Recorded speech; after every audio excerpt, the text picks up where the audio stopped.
Well, here we have my Pontiac-powered Mustang. This is my 81 early Fox body. Got the fat weld wheels out back. I like the early Fox bodies the best. They got the textured tail lights and the louvered rear window and the 4-eye nose. So anyways, this is a 350 Pontiac out of a 69 Tempest. It's got a 2-barrel carb on it. I've got a 4-barrel manifold in the trunk of my car to put on it. And it'll end up with probably a quadrijet or something. That's the only thing I'm going to do to the motor. It's going to stay all stock. These motors are really good stock, so I'm not going to do anything to it other than a stock rebuild. It's got a turbo 350 automatic. And I'm not sure if you can see, but all I got to do is make an adapter plate and put a Ford trans mount on this Pontiac transmission, and it lines right up with the stock cross member, so that'll be perfect. So I've got an eyeball measurement for the drive shaft. It's going to need to be like 49.5 inches.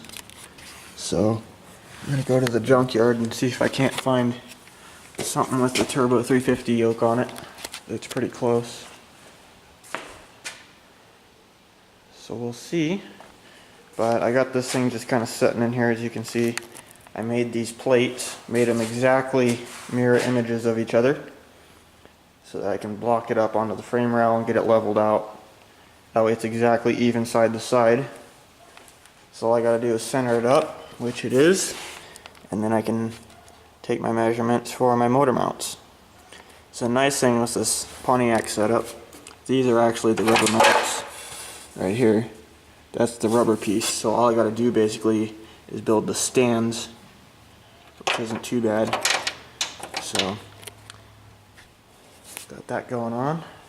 Actually, I just changed the rear shackles in my Dodge pickup, and I was looking, I think these are spaced 3.5 inches apart, and the shackles were like 3 or 3 1/4 or something like that. They were pretty close. So what I'll be able to do is make some sleeves and actually use part of those shackles to make the two pieces coming down, and then just weld that to a plate. So gonna have some Dodge suspension parts going to good use, and then by the time I clean it all up, it'll look all fancy and it'll actually look like a motor mount and not something hacked together. So that'll be pretty cool. Starter goes on this side on these motors, and as you can see, the steering is also in the way. So what I'm going to do is use 2 stock Pontiac Tempest manifolds from the passenger side, which is this one, and they go right on there and make the exhaust come out right here.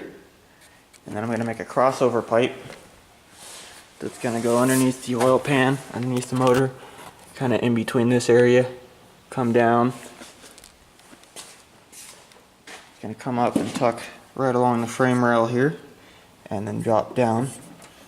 And the other stock manifold comes out right here. So the 2 pipes are going to come out like that. Then I'm going to move the oil filter so that doesn't A, get heated up, and B, make it a pain to change the oil filter.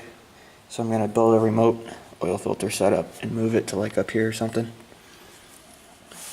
But as you can see, I set it up to where you can still turn the distributor all the way with plenty of clearance to the firewall between the nub there. And then it's just centered up. So that's about it. It's going to need to run an electric fan, because this is going to be sticking up too high in the front.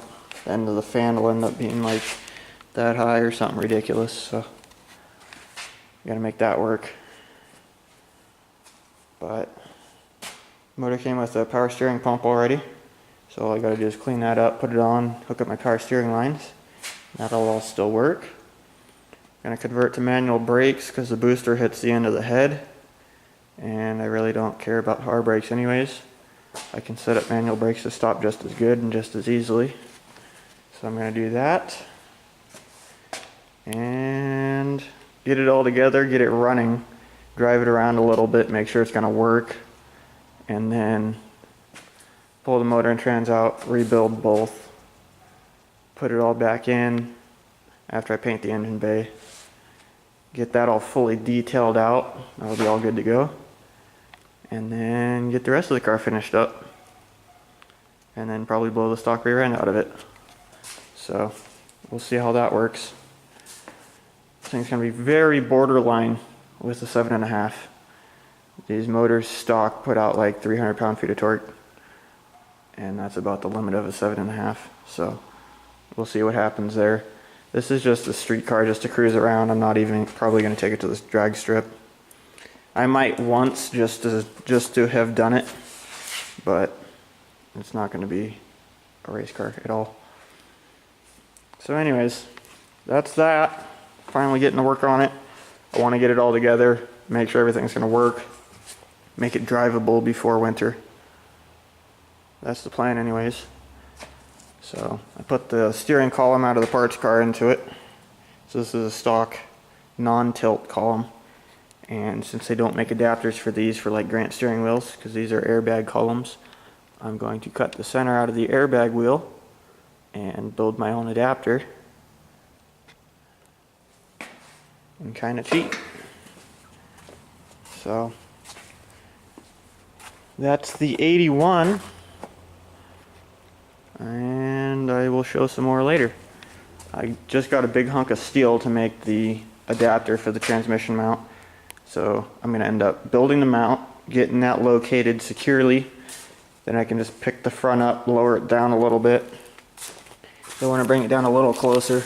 I've got like an inch there between the pan and the wreck, so I want to get that down like a 1/4 inch, help level the motor out a little more. So we're going to do that, then build my motor mount stands, and then we'll be good. So coming along.